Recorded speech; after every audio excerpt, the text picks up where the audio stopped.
अगर आपके घर के मोहल्ले में कोई आपका पड़ोसी बैठकर आपके घर में कंकड़ फेंकता रहेगा, गोला बारूद फेंकता रहेगा, आग के गोले फेंकते रहेंगे, तो आप कब तक बर्दाश्त करेंगे? कभी ना कभी उसका उत्तर दिया ही जाएगा। और आज अगर ये उत्तर दिया जा रहा है तो पूरा देश उसके साथ खड़ा है। आप देख रहे हैं केवल सच। प्रेस वार्ता के दौरान प्रशांत किशोर ने भारतीय सेना के ऑपरेशन सिंदूर पर प्रतिक्रिया देते हुए कहा कि पूरा देश और जनसुराज परिवार सेना की कार्रवाई का समर्थन करता है। आतंकवाद के खिलाफ सेना जो भी कार्रवाई करती है वो पूरी तरह उचित है, लेकिन इस पर राजनीति नहीं होनी चाहिए। आतंकवाद के खिलाफ सेना और विशेषज्ञों को अपना काम करने देना चाहिए। यह एक गंभीर मुद्दा है जिसमें देश के नागरिकों और जवानों की जान दांव पर लगी है, इसलिए मीडिया और बाकी सभी को धैर्य रखना चाहिए। उन्होंने कहा कि सरकार को अब आतंकवाद के खिलाफ मुकम्मल कार्रवाई करनी चाहिए ताकि ये दोबारा न पनप सके। इसके साथ ही जनसुराज परिवार प्रार्थना करता है कि किसी भी भारतीय नागरिक और जवान को किसी भी तरह का नुकसान न पहुंचे। सुनिए प्रशांत किशोर ने आगे और क्या कुछ कहा। प्रतिक्रिया ये है कि ये बरसों पहले हो जाना चाहिए था।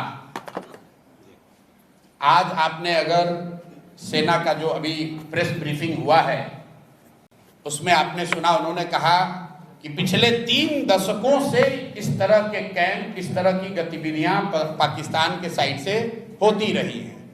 तो अगर आपके घर के मोहल्ले में कोई आपका पड़ोसी बैठकर आपके घर में कंकड़ फेंकता रहेगा, गोला बारूद फेंकता रहेगा, आग के गोले फेंकते रहेंगे, तो आप कब तक बर्दाश्त करेंगे?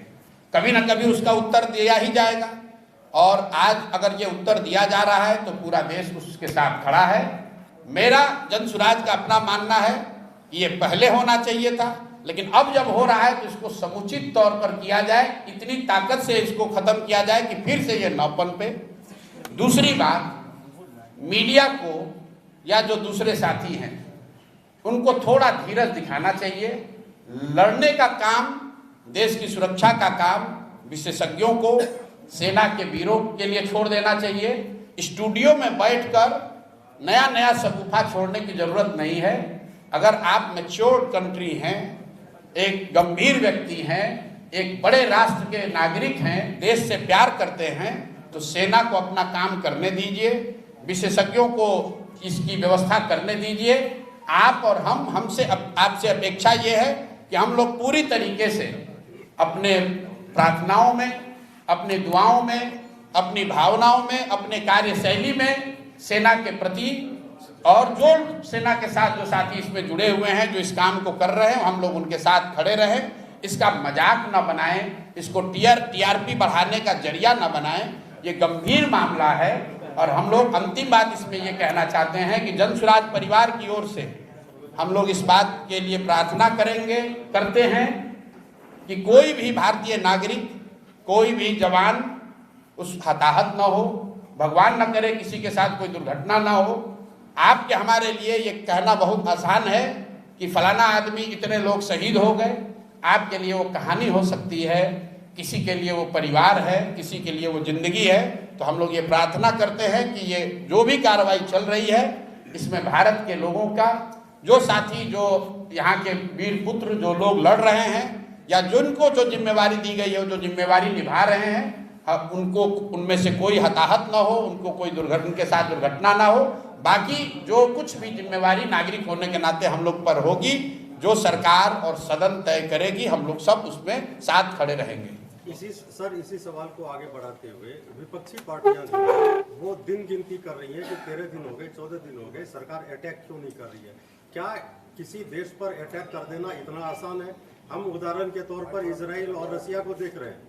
इजराइल, देखिए, मैंने पहले कहा कि ये समय नहीं है एक दूसरे पर छीटाकशी करने का। लड़ाई कोई पार्टी नहीं लड़ती है, न पक्ष वाली पार्टी लड़ रही है, न विपक्ष वाले लड़ रहे हैं। देश के बच्चे लड़ रहे हैं, इस देश के युवा लड़ रहे हैं। तो इस पर राजनीति नहीं कीजिए। देश के लोगों ने सदन में सरकार और विपक्ष दोनों को चुनकर भेजा है, दोनों को उनकी जिम्मेवारी दी गई है। लोकतंत्र में, संविधान में उनको साथ मिलकर जो देश की सेना कर रही है, जो विशेषज्ञ कर रहे हैं, उसके साथ हम लोग को खड़ा होना है। उनको ऑपरेशनल फ्रीडम है, जैसा कि हम लोग प्रेस से पढ़ रहे हैं, लेकिन जो राजनीतिक नेतृत्व है वो तो देश की सरकार को ही करना है। जब इंदिरा जी थी तब कांग्रेस की सरकार थी तब भी सब लोग साथ खड़े थे, आज भाजपा की सरकार है तब भी साथ खड़े सब होंगे। और जब देश का मामला होगा, सरकार किसी की हो, लोग देश के साथ खड़े हैं, किसी नेता और दल के साथ नहीं खड़े हैं। इसलिए देश के साथ खड़े होइए, वो मोमेंट है। और मुझे कहने की जरूरत नहीं है, देश अपने आप, हर वो व्यक्ति जो इस मिट्टी से प्रेम करता है, इस देश से प्रेम करता है, वो अपने आप खड़ा होगा, उसको किसी नेता के सलाह की जरूरत नहीं है। सर, आम जनता तो साथ में है।